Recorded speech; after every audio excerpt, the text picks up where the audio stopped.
Welcome to this explainer on research methodology.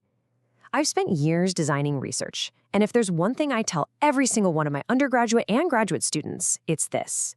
Your study is absolutely only as good as the data you collect. Today, we're embarking on the researcher's journey to completely demystify exactly how we gather and, just as importantly, validate our data. Let's get right into it. We've got a great roadmap today, hitting 5 key stops. First, choosing your data methods. Then, turning ideas into indicators. Next, testing for reliability, followed by ensuring research validity. And finally, we'll break down a real-world questionnaire together. Section 1. Choosing your data methods. It all starts with a fundamental choice. How are we actually going to get this data in the first place? Well, if you want to know what people are thinking, feeling, or experiencing, you just ask them. It sounds simple, right? Survey methods are incredibly powerful because you're going straight to the source. And within surveys, you basically have 2 distinct paths you can take. It comes down to questionnaires versus interviews. Think of questionnaires as your absolute go-to for quantitative research. They give you consistent, closed question data from a really large group of people, online, by phone, wherever. On the flip side, interviews are the lifeblood of qualitative research. They give you that rich, in-depth exploration using the participants' own words, usually with a much smaller, highly focused group.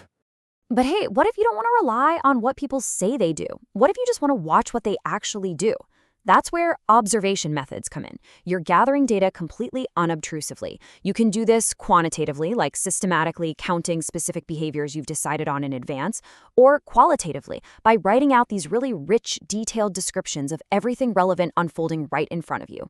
Section 2, turning ideas into indicators. So we've got our method. How do we take that tool and apply it to the actual thing we want to study?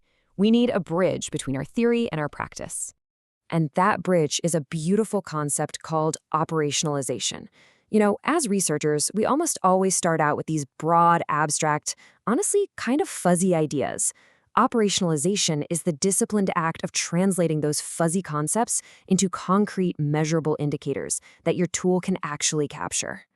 So here's a quick question for you to think about. If you're observing a classroom to study student engagement, what exact actions are you going to count to prove it? Raising hands, eye contact, taking notes? Think about that for a second. If you're using a survey to measure customer satisfaction, what exact options will you give them? The reality is you can't measure a fuzzy idea. You can only measure the specific things you define. It really just boils down to a clear 3-step process. Step 1, identify that abstract concept. Step 2, pick your tool, like a survey or an observation. And step 3, lock in the exact metrics, questions, or actions you're going to use to measure it. Section 3, testing for reliability. Okay, so we have our measurable indicators, but how do we know the data we collect is actually trustworthy and consistent?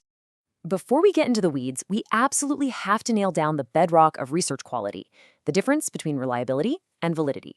Reliability is all about consistent reproduction.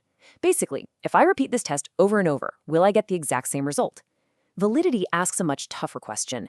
Am I actually measuring the concept I intended to measure in the first place?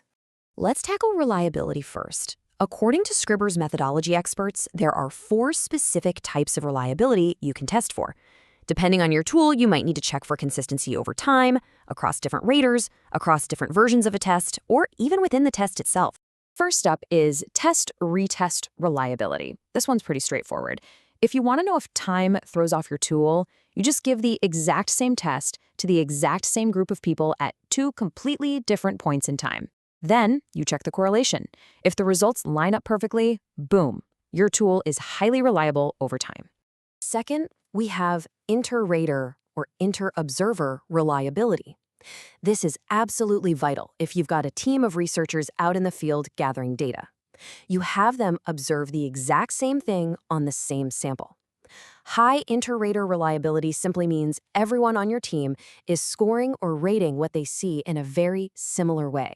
Then there's parallel forms reliability.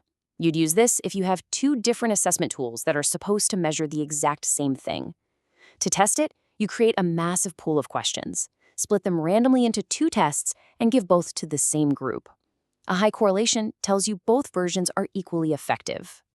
Finally, what if you're a grad student working completely solo with just one dataset? You can measure internal consistency. This looks at how well multiple items within your single test correlate with each other. You can look at the average inter-item correlation or use something called split half reliability. That's where you just randomly split your test down the middle and see if the responses from both halves match up. Section 4. Ensuring research validity. All right, you've rigorously tested your tool and it's super reliable. But remember our distinction from earlier? Think of a clock that's consistently 5 hours late. It's incredibly reliable, but it is definitely not valid. We still have to prove our tool is measuring the right thing. To do that, you have to interrogate your tool against 4 types of validity. Construct validity, does this actually capture my abstract idea? Content validity, am I covering the entire scope of the topic or missing huge chunks? Face validity, does the test look suitable right on the surface? And criterion validity, do my results actually align with concrete real-world outcomes? Section 5. A real-world questionnaire.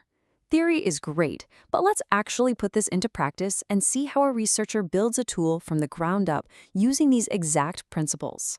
Take a look at this sample questionnaire. It's investigating university student mental health from the perspective of the faculty. The researcher did a brilliant job structuring this into 3 parts. And to ensure content and construct validity, they didn't just guess or invent questions, they operationalized using established indicators.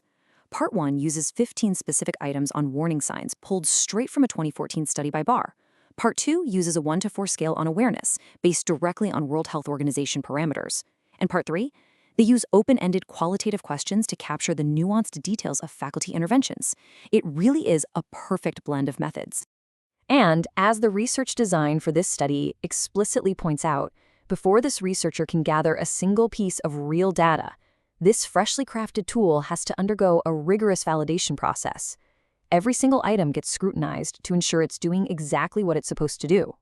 Which brings us to the end of our journey today, and leaves you with a pretty crucial question to ponder for your own work.